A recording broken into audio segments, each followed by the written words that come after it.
Buenos días a todas y a todos. Espero que la hayan pasado muy bien, porque ha sido una semana, al menos desde el empiezo hasta ahorita, de mucho movimiento. Estaba yo observando con mucha tristeza cómo se ha devaluado nuestra moneda.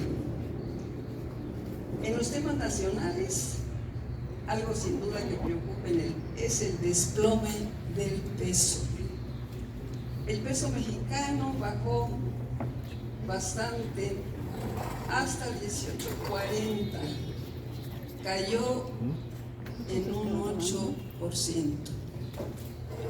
Esto, dicen que al día siguiente que la mayoría morenista salió a festinar, que habrá uso de su poder para hacer reformas a todo con el poder absoluto.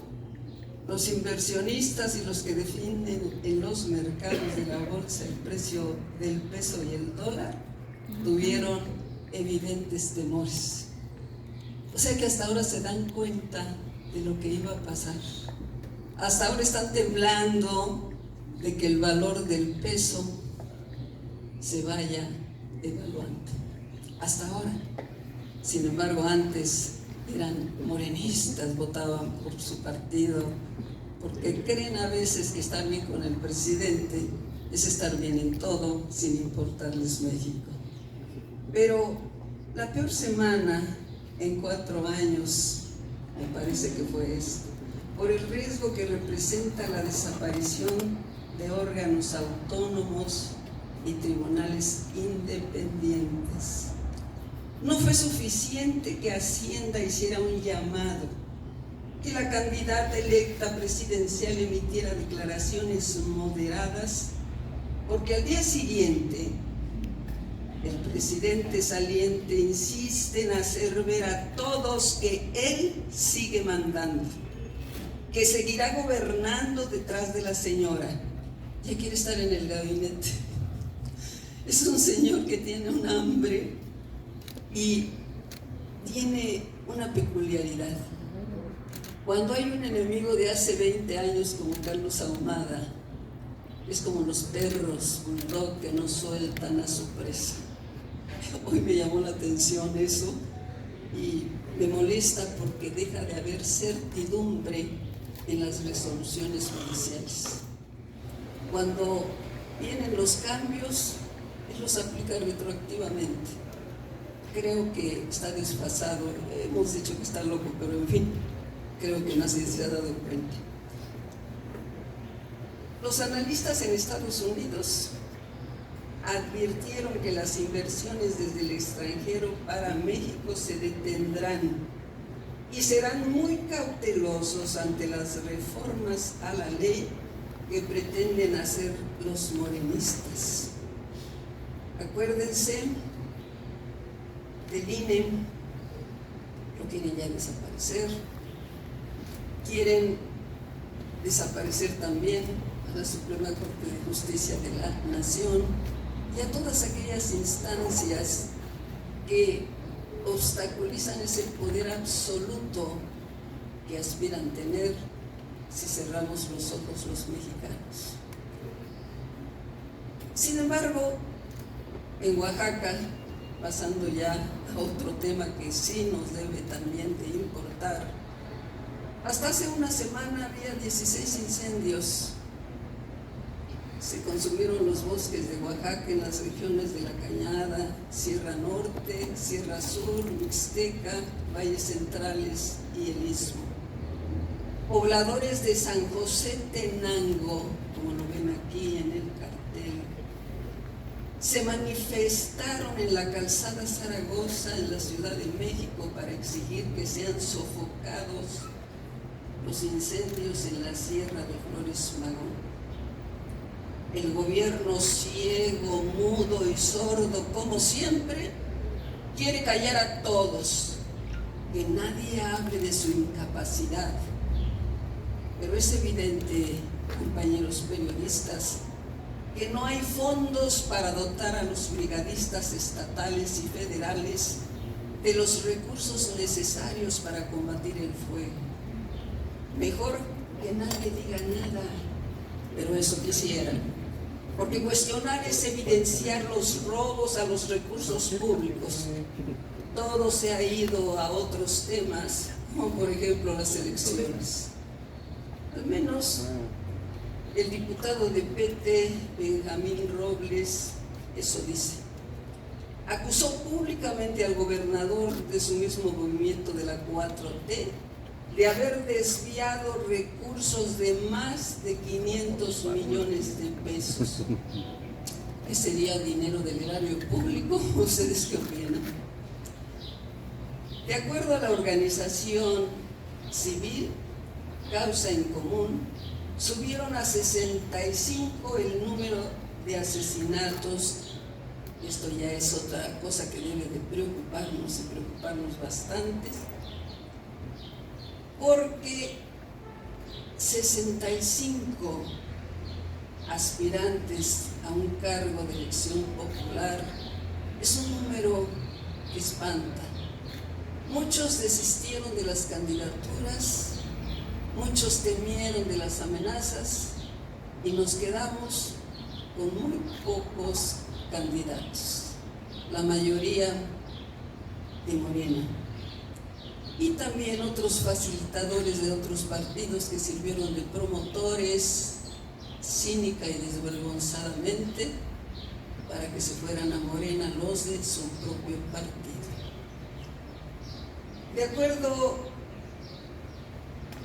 a la organización civil, a todo lo que ha pasado y a Causa Común, repito que subieron a 65 el número de asesinatos de aspirantes o candidatos en el país.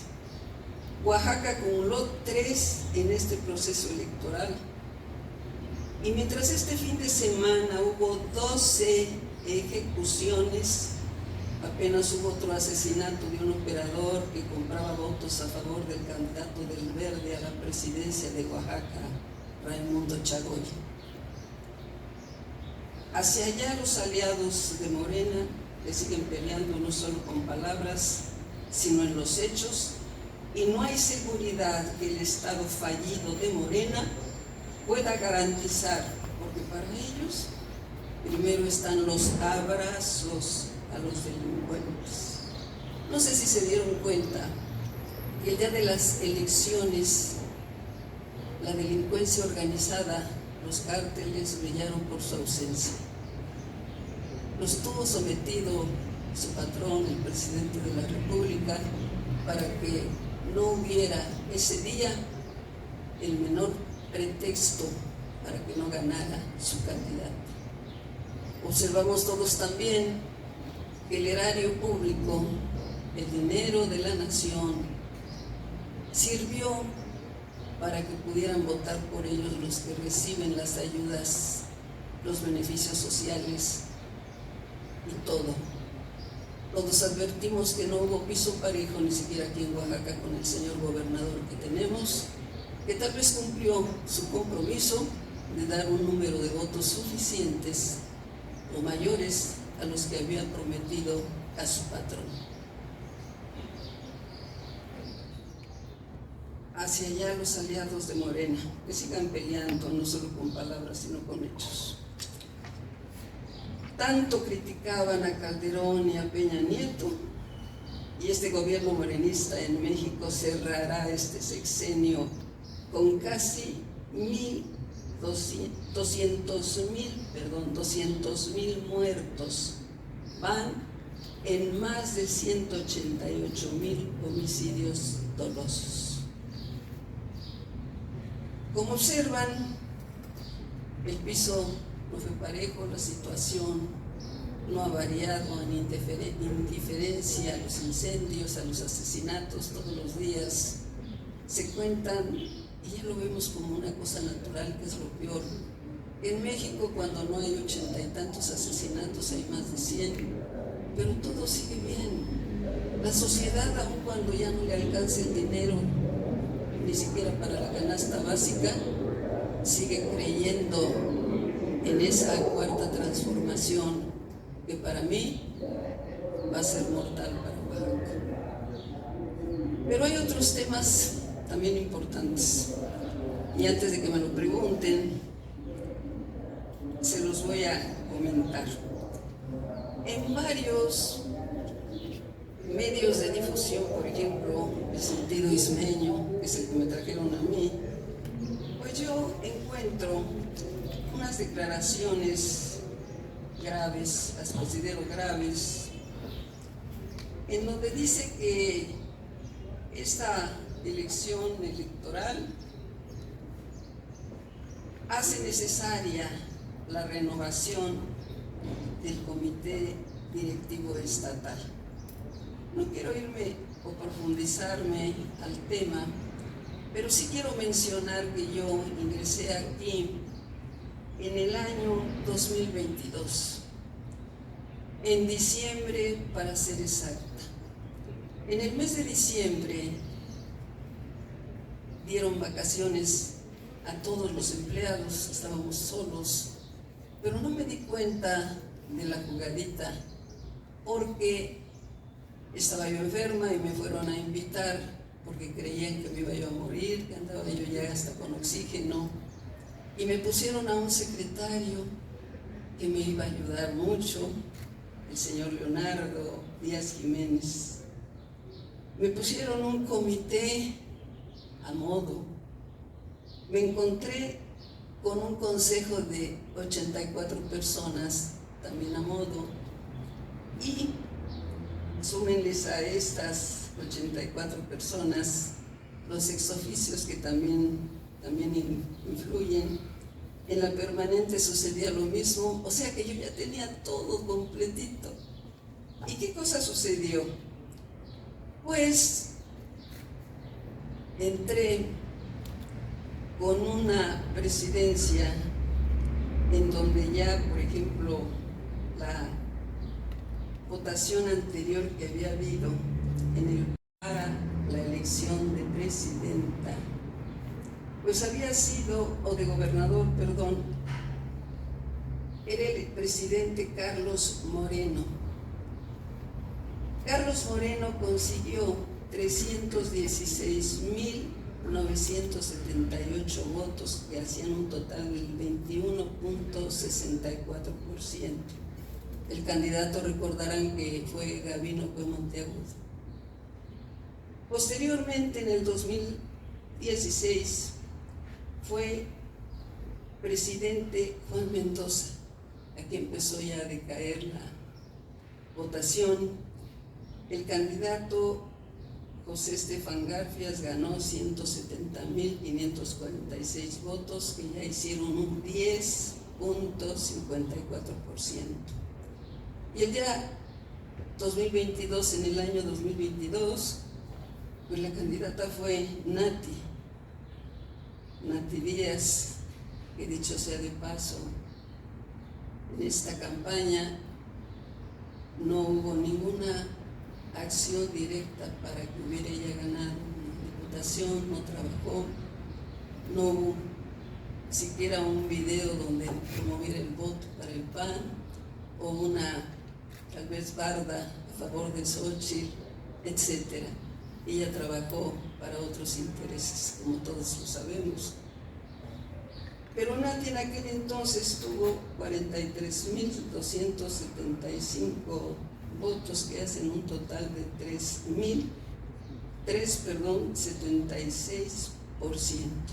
O sea que fuimos disminuyendo desde el presidente Juan Mendoza, luego la presidenta Nati, que es a donde me quiero detener para que los compañeros continúen, porque como siempre soy un poco omisa en decir que tengo aquí a mi secretario, muchas gracias por acompañarme, y aquí tengo a nuestro representante ante el IEPCO. ¿Qué cosa sucedió entonces? Que no pude avanzar en nada, porque cuando teníamos sesiones de consejo, pues tenían ellos la mayoría. Cuando yo quería pues hacer alguna reforma en la comisión permanente, sobre todo mover algunos, pues no había sesión porque no llegaban, no teníamos mayoría, y así sucesivamente. Me encontré por todos lados enemigos, y todo esto pues me entristeció, pero no me venció. Continué ante la fatalidad, si ustedes gustan, trabajando, y con la ayuda de Dios acabaré en diciembre, porque en diciembre debe de terminar esto con la renovación del comité, que espero no suceda lo mismo con el que venga, sino que sea más flexible, que se preste a los deseos de dos personas que duraron 10 años en el cargo y que echaron a perder el partido. Con todo esto, pues quiero sumar un secretario que nunca vino, Leonardo, nunca estuvo aquí. Encontré pues ciertas inconsistencias hasta en sus firmas, y supongo que pues está contento ahora, ¿no?, que lograron que entrara Carlos, su hermano, a Morena, que lograra que entrara también otro que hicieron renunciar a la presidencia municipal de Cimatlán. En fin, los fueron ubicando a donde mejor les convenía para que el triunfo de Morena fuera mayúsculo. Pero una cosa es cierta, no perdimos el registro, que era lo que se proponía. En cuanto a los demás resultados, yo quisiera concederle la palabra a nuestro representante del IEPCO para que vean que a pesar de todo logramos una votación bastante decorosa y un porcentaje mayor al que tuvieron antes. Por favor.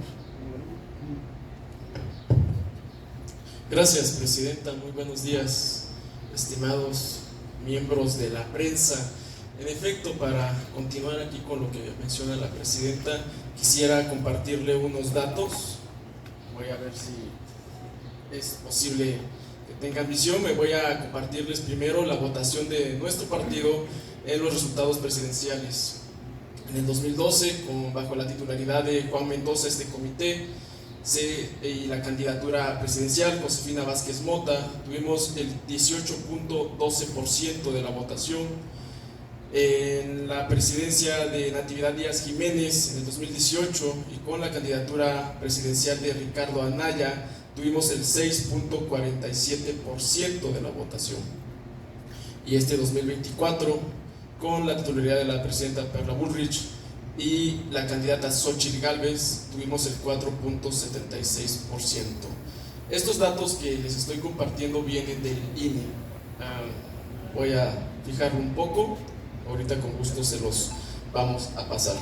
De igual forma, quiero compartirles la votación de nuestro partido en los resultados a senadores.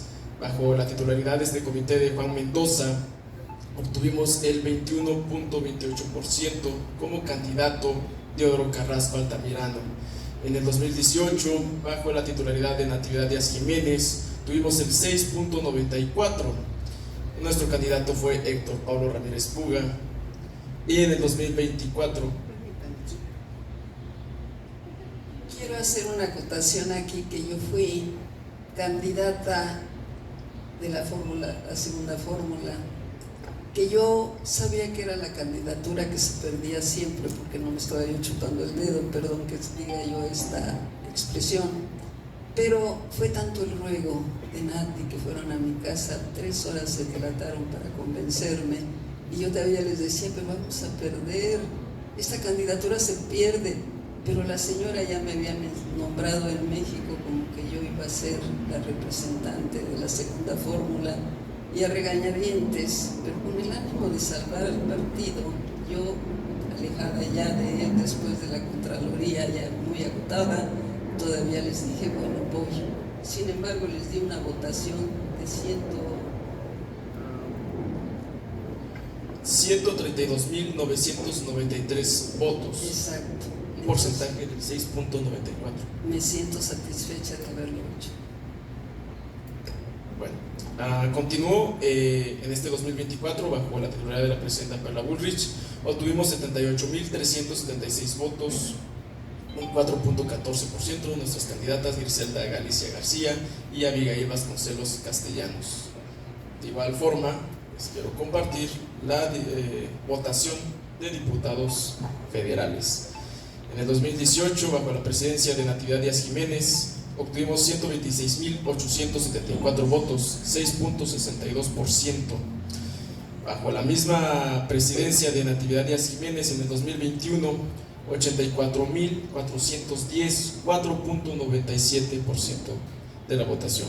Y en este 2024, bajo la autoridad de Perla Bullrich, tenemos 82.507, 4.42%. Y por último, en el ámbito local, la votación de diputados locales. Bajo la presidencia de Natividad Díaz Jiménez, en el 2018, 129.504 votos, 6.77%. Bajo la misma presidencia de Natividad Díaz Jiménez, en el 2021, 81.996 votos, es un 4.88% de la votación. Bajo la titularidad de la doña Perla Bullrich, en el 2024, un 71.374 votos, es el 3.83% de la votación. Aquí es de tomar en cuenta que nosotros no impusimos candidatos, nosotros abrimos una convocatoria y todos los candidatos que estuvieron aquí son personas nuevas, llamémosle así, no conocían algunos de política, pero tenían verdadero interés en participar. Fue muy difícil que la gente joven, la gente nueva, aceptara, porque siempre el factor económico lo tuvimos en contra. No teníamos dinero, a veces ni para hacer campaña. Yo solicitaba pues a mi partido que nos ayudara, pero en todas las veces que yo hablé, pues se me decía que en todos los estados estábamos iguales y ya no pude avanzar más como era mi deseo. Logré alguna depuración que me costó que cada rato me hicieran requerimientos de transparencia, que cuánto ganábamos. Ahorita quieren saber cuánto invertimos en las campañas y otras situaciones que considero que son solo para estar molestando, como lo hicieron desde un principio. Tengo 2 años soportando, casi 2 años soportando, que cuando no es un requerimiento hasta de lo que vamos a comer, sea un requerimiento de si somos o no profesionistas y que les exhibamos nuestra cédula profesional. De ese tamaño son los requerimientos constantes. En México, pues ya me abrieron varias acusaciones, abundaron que porque decían que yo estaba molestando a las mujeres que tenía yo que despedir, bueno, no despedir, sino que se terminaba su contrato y tenía yo que decirles adiós porque pues no trabajaban para el partido. Entonces quejas que del INE las mandaban precisamente al partido, a la Comisión de Justicia, así es que tengo varias gracias a otras personas que yo supongo que son las que están pues encabezando cosas para perjudicarme a mí. No es a mí a la que perjudica, desgraciadamente es al partido que tal vez no alcance yo a depurar por completo. Yo quería un partido sano y lo sigo queriendo. Y tal vez Dios me conceda hacerlo de aquí a diciembre, y si no, pues hice el esfuerzo. Continuemos, por favor. A ver.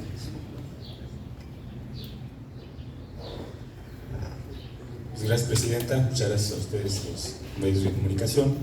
Que sí, efectivamente, como lo plantea la licenciada Perla, la Presidenta del Comité Estatal del PAN, es que hay un ingrediente extraordinario, ¿no?, en este proceso electoral, la intervención del Estado en todos los órganos, en todos los partidos, en querer reventar este resultado. Y también en los órganos autónomos, en el caso del IERCO, que también ustedes son testigos de esta crisis que vivió la institución y que trajo pues como consecuencia la incertidumbre en la ciudadanía. Sin embargo, en este río revuelto, pues también el magisterio de la sección 22 pues recibe un poquito más de 4.019 millones de recurso para los diferentes rubros que marcan en sus demandas, ¿no? Pues ahí están la reparación de los daños en Nochistlán con los 41 millones, los 1.200 nuevas necesidades, habla sobre 537 millones, las plazas otorgadas como 1.526 millones, las becas del 23 que son 20 millones, los becarios 24, 36.936 millones, y los bonos jubilados del 2022 y 2023 habla de 91 millones. Los bonos FEDE igual hablan de 22 millones. La atención del CNO en referente a material en 2023 y 2024 habla de 23 millones. La rehabilitación de normales habla de 80 millones. Los recursos para escuelas del rubro 1154 habla de los 83 millones. La demanda prima de antigüedad de 250 millones. El apoyo a cajas de ahorro son 28 millones y jubilados que no demandaron 211 millones de pesos. Es decir, asiento total de 4.019 millones 936 mil de recursos que recibe pues el grupo de magisterios de este plantón efectivamente realizado en México, que también recibieron su baño de gases, ¿no?, de parte del gobierno, ¿no? Pero bueno, esto es lo que sucede en Oaxaca, y decirles que, como dice la presidenta Perla, no solo es una crisis de un partido, sino es la crisis de la mayor parte de los partidos en el país. Y frente a eso, bueno, convocamos a toda la ciudadanía que votó por la oposición, que no votó por los partidos satélites de Morena, pues nos unamos en este ejercicio de ir buscando y luchando siempre la democracia que da vida a este sistema de partidos en el país. Y queremos pues decirles a todos los que votaron por el PAN pues un agradecimiento, y decirles también que próximamente tendremos evento que nuestra presidenta va a anunciar igual, y pues decirles a nuestros simpatizantes de todo el estado que vamos a tratar de ir haciendo esta visita, identificando estos votos que tuvo el PAN en cada una de las secciones electorales del estado. Es cuanto.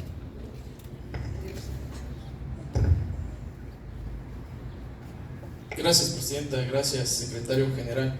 Usualmente no me gusta leer, ahorita teníamos que dar estos datos concretos. Los números son fríos, los números no tienen afinidades.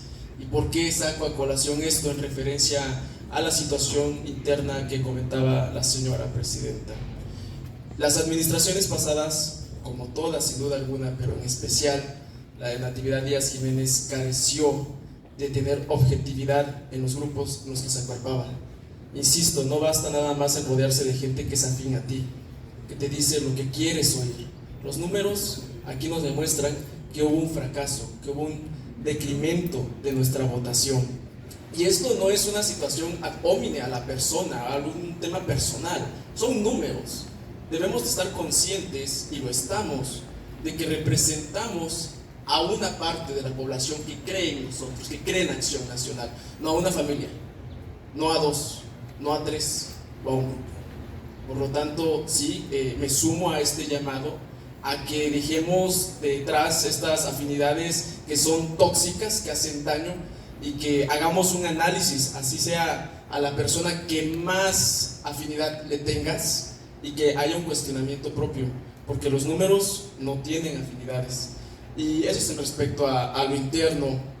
En referencia al proceso electoral, hoy por la mañana escuchaba en la radio un comentario que decía: el proceso electoral se podría decir que pasó con cierta relatividad tranquilidad. ¿Por qué? Porque su servidor o quien lo omitía el comentario pudo ir a votar de forma tranquila en su colonia. No, hubo situaciones muy complejas, hubo quema de un consejo municipal. ¿O debemos de estar acostumbrados a que menos sea un promedio de 1 o 2? Es lo que yo me pregunto. El instituto electoral tiene sus límites, y ellos bien lo saben. Ellos tenían que transmitir la información de acontecimientos de violencia al Estado, un Estado que estuvo ausente. Desde la representación de Acción Nacional en las sesiones públicas estuvimos constantemente señalando esto. Un Estado que ante esta situación, si no mal recuerdo el lunes, se la pasó en un diálogo con otro actor político dentro de su equipo. ¿Qué altura tenemos en el Ejecutivo estatal? No podemos hacer como si nada hubiese pasado. Necesitamos nuevamente reiterar que este proceso hubo situaciones de violencia, hubo crímenes, no solo para los partidos de oposición, sino para sus propios integrantes. Y muchas veces ese tipo de violencia era emitida por los candidatos que llevaba la coalición Juntos Haremos Historia. Claro ejemplo tenemos a Raimundo Chagoya, el ejemplo de civilidad política que dieron afuera del debate con su contrincante Neri. ¿A qué nivel vamos a llegar? ¿A que ahora haya 3 sistemas de elección en el Estado? ¿Sistemas normativos de partidos políticos y en el crimen organizado? Necesitamos un Estado fuerte que tome cartas en el asunto, porque nuevamente para eso fueron electos. ¿Cuánto por ciento? Creo que lo que acabas de decir debo de agregar solamente que mucho daño nos hacen los partidos patito. Los partidos que son con diferentes denominaciones pero de la misma familia. Yo propondría, si fuera diputada federal, un cambio a la Constitución. Ya no hablar de ese 8% que no sé si se respete para que no haya representación, sino que disminuyan los que quieren hacer sus partiditos para recibir dinero. Creo que no es el momento en que se multipliquen los partiditos, cuando lo que debe de haber es cuando menos 2 o 3, pero que sean verdaderamente partidos políticos. No el engaño vil. Por ejemplo, tenemos el enojo del PT, pero come de la mano de López Obrador. Todos comen de la mano de López Obrador. Yo aspiro porque el Partido Acción Nacional se haga una purga de la que hablaban hace 8 días en lo interno, pero desde lo más grande, desde el Comité Ejecutivo Nacional hasta los comités directivos municipales, pasando por el Comité Directivo Estatal. Pero que para todo esto los ciudadanos tomen en cuenta quiénes verdaderamente los están defendiendo y no quienes están viviendo de su ignorancia y de su hambre. Si hay alguna pregunta que hacer, estamos para responderla. Presidenta, su opinión sobre el tema en la Cámara de Diputados local. El PAN estará representado solo por uno por uno. En este caso la ocupará la diputada Norquita. ¿Qué opinión le merece esto tras esta fractura que hay entre su grupo y ustedes? No se le vio tampoco que llamara al voto por su partido, por el PAN, durante las pasadas elecciones. Sin embargo, pues bueno, pareciera que el premio ahí está, repite nuevamente, y digo, está a la vista que hay muchos panistas que han trabajado, que han sumado, y pareciera que no hay oportunidad para ellos. ¿Cómo se da esto? O sea, ¿por qué también atentar contra el PAN de esta forma y por qué permitirlo sobre todo? Entiendo que es una traición atentar por un partido por el que se dice que uno defiende y al que uno pertenece. Sin embargo, ya es cosa muy personal de dignidad. Si yo hubiera estado, tal vez en ese caso, que creo que nunca estaría, por dignidad renunciaba a algo por lo que no luché, por lo que no hice ni siquiera una pancarta, un pronunciamiento ni nada, sino que me llegó de puro regalo. Y un regalo que gracias a los votos de Barroso, que es gente de ellos, y de otros que pertenecen a partidos distintos, aparentemente, pero que son filiales del Morena, estuvieron ayudando para llegar a este punto. Acabaron con el PT, quieren acabar con el PAN, pero les va a costar mucho trabajo, yo creo. Repito, se necesita tener poca vergüenza para aceptar una cosa por la que no trabajé ni siento que soy digna de ostentar. En el tiempo que transcurrió, 2 años, no se rindió ningún informe. Siempre vimos un levantadedos perpetua. Fotos que salieron y que ustedes son testigos con los señores ex gobernadores y el gobernador actual. Yo pienso que lo que les interesa a muchas personas es tener impunidad. Impunidad para poder dedicarse a los negocios que quieran sin que les pase nada. Eso siento. Por dignidad, repito, no aceptaría algo que no merezco.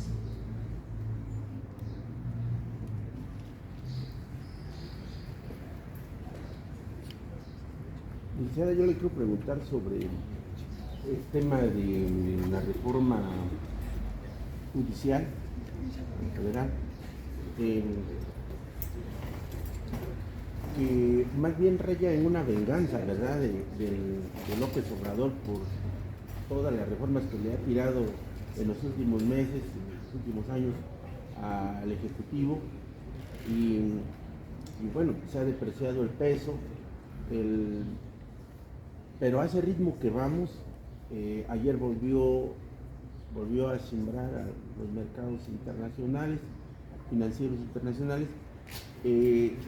Es inminente que si esto sigue así, licenciada, tengamos que caer en la devaluación del peso. Bueno, la devaluación ya la tenemos. Pero niveles... Lo grave viene un poquito después, si es que tocan a la Corte. Tocando a la Corte, ya no tenemos a nadie en quien defienda la constitucionalidad. Por eso es que ahora sí se espantan los señores empresarios, nos espantamos todos de lo que se debe venir. Yo escuchaba a la presidenta electa que iban a hacer cambios, pero socializándolos, teniendo reuniones para que no fueran tan abruptos. Pero las desmiente el señor presidente de la República diciendo que todo se va a hacer como él lo tiene ya preparado. Yo me pregunto, ahora ambiciona estar, repito, creo que ya lo dije hace rato, en el gabinete. Es de ser en el legal, no en el ampliado, porque va a seguir mandando. Y eso sí podría traer una crisis, y no solamente monetaria, sino también con otros países que ya nos están repudiando. Tenemos países que ya han roto relaciones, ahorita han roto relaciones uno con nosotros, por situaciones que ya todos conocemos, pero a la larga van a ser otros más, porque están calificados como los de izquierda y de derecha. Entonces a todos los de derecha pues no les agradan al presidente de la República, y hemos tenido pues ya ejemplos muy palpables. Temo que esta presidencia, o sea, si esta señora Claudia no respeta todas las propuestas que hizo y que todos estemos de acuerdo en los cambios y demás, yo creo que podrían causar un verdadero desastre para México. Sí hay el riesgo de que con esta tendencia se lleve al peso o bajen el peso a niveles catastróficos. Acuérdense que ya tuvimos una época en que valía 24 pesos un dólar. No sé si le tocó, yo soy más vieja que ustedes, ¿cierto? Pero en aquel tiempo fue dramática la situación, pero estamos caminando hacia allá. Yo creo que hay que dar marcha atrás y que ya no tengamos dos presidentes rigiendo cuando no corresponde a los dos regir en el Estado de México, en el país mexicano, sino solamente a este señor verdulero que no para con sus conferencias, aún acabando ya las elecciones, está continuando con lo mismo. Ahora ya tenemos un problema que nada más lo menciono a la ligera, el de Carlos Ahumada, no sé si recuerden que sucedió hace más de 20 años, en fin.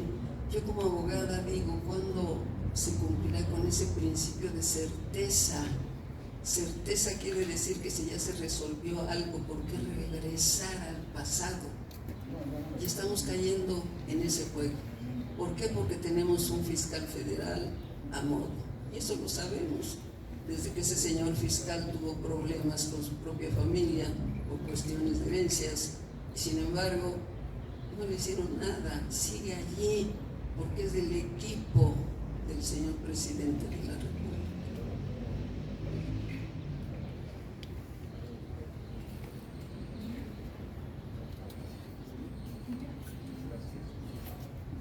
Gracias a todas, a todos y coman pan porque está muy bueno.